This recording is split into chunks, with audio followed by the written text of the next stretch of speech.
Hello everyone and welcome back to the channel here. Today I'm going to be going through what I believe could be some of the more competitive decks that we see at the beginning of the set release.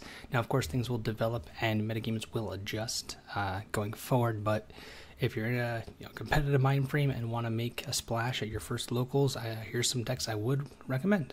So let's dive right in. Hello again. The first one's going to be an Amber Emerald kind of mid-range deck there, mostly focused around discarding cards from your opponent's hand using Have You Forgotten Me, Sudden Chill. And those two cards together there are both songs, which kind of leads me to want to play Ariel. Ariel being a card that when it enters play, you get to look at the top 4 cards of your deck and put a song to your hand. Now, those are only 2 of the songs there. Now we do have a base of Stitch, Duke of Whistleton, and Sebastian and Simba, as well as Flynn and Megara, kind of being our earlier plays in the game there. Stitch, of course, having his shift ability there to kind of go up the curve to what I think is one of the best cards in the game, Stitch Rockstar, letting you make use of those lower cost cards going late as well. But those cards there, combined with Flynn having the ability to quest for 2, which is a significant amount for a 2-drop, and kind of thwarting your opponent's hand a little bit by whenever it's challenged, they have to discard a card, further playing into the Have You Forgotten Me and Sudden Chill game plan. But kind of going up the curve there, Cheshire Cat being something that'll never trade, will never kind of get 2 for 1, it'll always get something out of it, something that else kind of progress the game, similar to Cusco. While being uninkable, it is one of the few uninkables in this deck. There's only 8, which is a very low number for most decks. I imagine the average number to be around 16 at most. I wouldn't play too many or too few less than that, but nope, you have your early game kind of set up there. Megara helps some of your 1-drops and 2-drops trade up, meaning they trade for cards that cost more than them, kind of giving you a little bit of an advantage that way, all the way up to John Silver. Now, John Silver is a very powerful character. Not only when you play it, but also when it attacks, it forces something to gain Reckless, meaning it can't quest and has to attack. So what that kind of does for you as far as an advantage goes is, if there's nothing on your side that's exerted for whatever reason, they just can't do anything with that character until your next turn, which is great. Additionally, what you can do is if you have a powerful unit, such as Cusco or Flynn, or Flynn's not really powerful, but a effect there, as well as the Cheshire Cat, forcing your opponent to attack into those things they may not want to attack with otherwise, into one of those units that either makes them get rid of their, banish their card, or make them discard, kind of really helps the game plan go along. Now, there aren't too many removal spells in Amethyst, Emerald and Amber, Amethyst, the names. But one of the key cards there, in addition to some of the songs there, Be Our Guest and Sudden Chill, to kind of help filter through with Be Our Guest, is Mother Knows Best. Now, it's not always the greatest thing to put cards back to your opponent's hand, but in a lot of instances there, you may have an extra Sudden Chill, or they have one card not to get, play around, Have You Forgotten Me a little bit by keeping only 1 card, so the 2 cards doesn't really get them, but being able to play Mother Knows Best for free as a song, and then making them discard 2 there, kind of mind-rotting them if you're familiar with Magic, can really kind of turn a corner and just be a functional, 3-cost song, banish a card, or banish a character in play, which is very powerful. Now this is just the first deck there I'm looking at. I do like a lot of the cards, some of them parlay over to other strategies as well. But that's just something to kind of help control the board, control your hand, and maybe something that people aren't expecting early in the game. So moving right along, one of I think the more popular archetypes that I think we'll see, because it's very much kind of in your face when how the colors kind of pair there, is the Ruby Sapphire ramp deck. So much like the other deck, we have some early game plays. Flounder and Sergeant Tibbs kind of are 1-drops there. There's a little bit less of the 1-drops in this deck than there are in the other ones, just because I think that you're wanting to build. You don't really want to see 1, and there's a couple cards you really want to ink later in the game anyway, so it's not really necessary there. But Gaston, while initially I read it something that's always going to trade down to a 2, or one of the 1-cost 2/2s there, more often than not, being able to sequence how you're challenging your opponent's characters means that it may not have to attack, which gets to stand upright and not get vulnerable to something small that you don't want to trade with, or it'll trade up with something that has 4 willpower, which definitely can help kind of parlay you into the later game. Now this does have the Aladdin package, the 3-cost Aladdin that makes them lose a lore, and the 7-drop Aladdin, which is going to be, I think, one of the early on best finishers in the game. Just the huge lore swing and being able to shift and immediately either quest or more than likely challenge.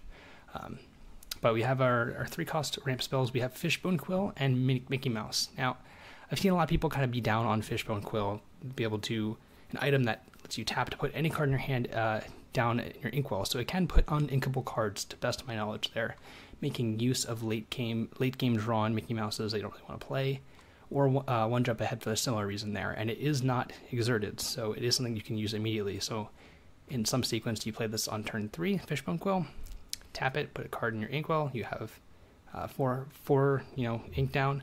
Next turn, you play one for your turn, then you put another one down, you immediately get to play a 6-cost card. Now, there's a couple 6-cost cards in the game. One of the ones to focus on in this kind of deck is Robin Hood. Robin Hood, when it enters play, if you have less cards than your opponent, draw a card, which is a very powerful effect. Kind of when you play it, draw a card, replaces itself, and you're likely to have less cards than your opponent in hand, even though you're playing more expensive cards, because you're putting a lot of your cards into your resource pool early on. Now, in addition to kind of refilling your hand there, another card that kind of just fits the bill as well as being inkable is Maui. Hero to all, Rush, Reckless. Now it can't quest, so it can never gain lore, but as a 5-cost 6/5 that just immediately comes down and hits whatever is exerted there, and sometimes can do it a second time even. It's just a huge body that reminds me of a lot of cards that 5-cost come down, kill something immediately in other games, and it's a really powerful house. I think we're going to see a lot of once people get the game develop a bit more and kind of understand what it's about. Develop your brain, Dragonfire, one jump ahead, let it go. Pretty explanatory. You want some ways to kill things, develop your brain to find things, one jump ahead to kind of accelerate, and now we have the kind of the chokehold squeeze here of Hades, Mickey Mouse, and Maleficent. Now, Hades is very similar to Maleficent in my mind. They're almost the same card in a sense that they come down and they kill something right away. Hades being uninkable and giving your opponent an ink, which can matter, especially if you're playing a similar strategy where they have a bunch of high-cost cards as well. But these are kind of your powerhouse finishers that really kind of get the game going and close it out there. They kind of pair very well, I would say, with Be Prepared. Be Prepared is one of the cards that we didn't really talk too much about, other than the fact that it is going to really define Ruby and its ability to control the board, not just in Sapphire decks, but also other decks that can sing it potentially, where a free way to destroy all creatures and then kind of play something else on the same turn is a very powerful kind of swing there in the turns. But putting someone in the stranglehold of making sure that they have to play enough cards to threaten you, even if you play Hades or Maleficent or Aladdin, but also not play too many cards where you can't just be prepared them and wipe their board, is a pretty cool tension point. Now, the last card I didn't mention, which should be pretty obvious, is Belle. Belle is searching for something special, I think. Strange but special. Belle is the 4-cost 2/4, 2 strength, 4 willpower, lets you play an additional card in your inkwell each turn, and when you have 10 or more ink, it quests for 5. A huge finisher there, and one of the reasons that we have so many 7s in our deck is because on turn 4 you play Belle, or even turn 3 if you happen to also have one jump ahead. You get to play a second resource, your 5th, then the next turn you get to play 2, gets you straight to 7. You don't even need the 3-cost Aladdin, just nice to have. But straight to Aladdin, straight to Hades, and then the turn after Maleficent or Mickey Mouse. So Belle is a huge addition to these ramp decks, and something I think we're going to see a lot of. Probably the most sought after card in the game when it first releases, I believe, is going to be Belle, but could be wrong. But we'll see. This is what I like here for the Ruby Sapphire ramp deck, but let me know what you think. We have a couple more to go through here. Next up is a Ruby Amber kind of, I would say, go wide strategy where you play a bunch of things to the board, and this has a couple cool combos in it, which I'll get to in a moment, but you see some of the base Amber units there, the Hey Hey, Lilo, Stitch, Timon, Sergeant Tibbs. They're all 1-cost cards that are not terrible. They all quest. They all have some of them have abilities, some of them just quest for more. Stitch, of course, pairing with Stitch Rockstar when you have this many low-cost cards, being able to utilize Stitch Rockstar to just draw a bunch of cards and make use of your cheaper cards later in the game is huge. Lifu is a card which I'll bring back in just a moment here, but Simba being a bodyguard helps protect your Lilo, helps protect your other cards that are cheaper. Really works well with Timon as well. 3 health or 3 willpower on Simba makes it pretty hard to deal with there. Sorry, cats. And overall, one of the better cards, I'd say. Having higher health is also pairs really nicely with Rapunzel, which you'll see. Which, again, going back to the cards with higher health here, we have Maui here at all. Again, something I think is going to see a lot of play. Just kind of a big beater that can take down pretty much anything. Mulan, which is really the part of the key cards or key combo to this deck, where you have Lifu or you have Fan the Flames, which gets to ready Mulan and have it challenge again. Now, once this thing challenges, it makes all your cheaper cards quest for additional lore, meaning that you could have a turn where you hit 2 things, maybe even 3 things, and say if you have 3 to 4 other characters in play that have been just kind of readied and not wanting to get challenged, they suddenly just give you, 12 or 15 lore and you just win the game. Aladdin, of course, topping the curve here, and we have a couple more actions there. Dragonfire, just as a general kind of catch-all removal spell, not the greatest, and I do hope we see something a little bit better than Dragonfire in Ruby later in the game's development, but it's fine for now. Speaking of fine, we have Just in Time, which parallels to a card called Seething Song in Magic. You get to spend 3 resources to get 5. In this instance, there's not too many things we're putting into play ahead of time, but that's why we're only playing 3. But having Maui or Mulan come down super early is a very impactful card, and I guess being wrong, only playing 3, but being uninkable again may not always be what you want in a card like this, but it definitely helps put the pressure on early and keep things going for you. Taking care of any kind of Iagos or maybe Elsas that have tapped to exert, but getting that Maui down quickly and controlling the board is kind of what this deck wants to do until it can set up its combo finish with Mulan, Lifu, Fan the Flames. But yeah, just something kind of different aggressive strategy there to keep in mind, and of course the Aladdin combo finish there, Aladdin being the premier, I would say, Ruby finisher for the game right now.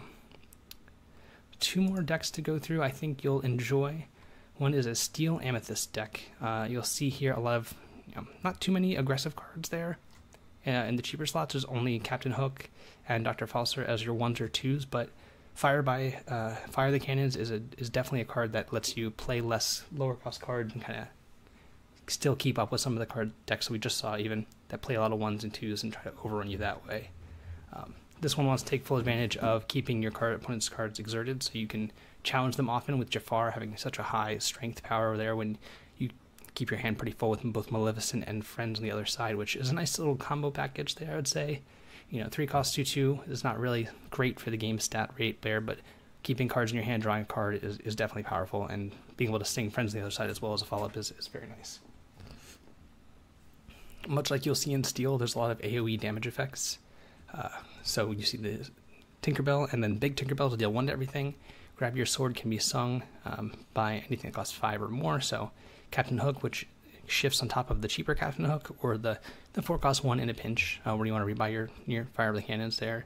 Definitely helps keep all the smaller things out of play there, where you can shift into your big Elsa, State of Winter, to kind of lock down anything really big and just kind of pull ahead with its 3 questing lore count there, but pretty basic and straightforward. It's more of a mid-range deck there. Hans being able to ping things off again. I think Steel is all about piecing damage together, and being able to quest and deal damage while not being at risk of damaging itself is pretty big. Beast, I think, is a solid card there. It's the ability to banish an item, much like Break, the 2 cost action, but this thing is 5 cost.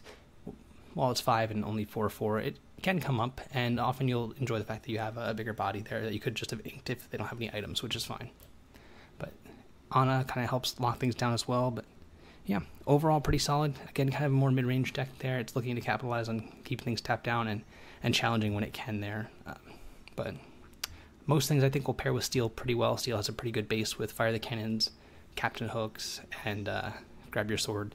A lot you can do with that color combination there, and we only kind of scratch the surface, but something I wanted to try. Lastly here, we have more of a combo deck, and a card I'm very scared of in the game existing is the Whole New World. It is each player discards their hand, draws 7 cards, and it's a song, so it can be sung, of course.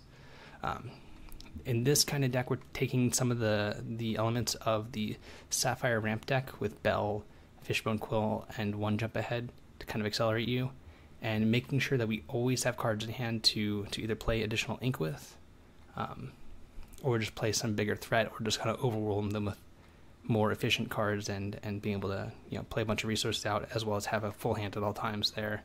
Captain Hook, the 1 cost card, and the 4 pairing with the Shift 3 Captain Hook, which can sing a Whole New World importantly, and can't really be challenged by too much when it comes down, especially if you're going first. We have the Tinkerbell package there, the 3 and the Shift Tinkerbell to kind of go along with the Grab Your Sword, damage all your opponent's small creatures, and Steel is a big reason not to play some of the more aggressive, I would say, Amber and maybe Sapphire or Amber and Amethyst decks. But there are plenty of ways to counterplay it, and I'm sure some cards will stand out more once we see a metagame kind of develop, where you have to, you're going to be playing against cards like Grab Your Sword and Big Tinkerbell each round there. Let It Go, kind of just a overall okay removal spell, again, can be sung, is fine. And of course, Bell making everything come together, making use of extra cards we get from a whole new world to play extra resources. So we kind of never run out of both playing resources and drawing cards. Interestingly, there's Simba, the 1-cost Simba. It's good in a lot of instances where you just need an earlier play to kind of keep up, and it can discard some of your uninkables. Like a second copy of a whole new world is always dead in your hand because you can't ink it, and when you play your first one, you have to discard the other one, so it's never going to be anything. So a little bit of those, as well as Prince Eric, which I've liked more and more the more I think about it. The 3rd health on the 2-cost card makes it be able to take down most of the 1-cost cards being played, as well as some of the bigger ones as well. You know, like Hans, the Emerald Hans with Quest for 3. Having your 2-cost cards be able to deal 3 damage is pretty important, and they also survives Grab Your Sword and Fire the Cannons out of other steel decks. But that's going to wrap it up here. Oh, I guess lastly we have Taka. During your turn, whenever you challenge a character and it banishes, you gain 2 lore, so it kind of quests and gets to attack. I'm not particularly certain on this one. I wanted a finisher to kind of see how it went. Definitely a replaceable card in the deck. It is a legendary card, so I imagine it'll be a bit more expensive, but something just to try. I don't know exactly what we replace it with, but something that kind of either, you know, shores up the early game, maybe a 4th copy of Eric and Simba, or kind of goes late, maybe like a Hades or something, a Sapphire, but we'll see for now. Going with this, trying it, but these are just some of the decks that I wanted to try out in the first week of Lorcana Constructed. Again, more for competitive play, which we haven't really gotten much details on the competitive scene or when it will be, but whenever it does, I'll certainly be there, and hope to see you guys there next time.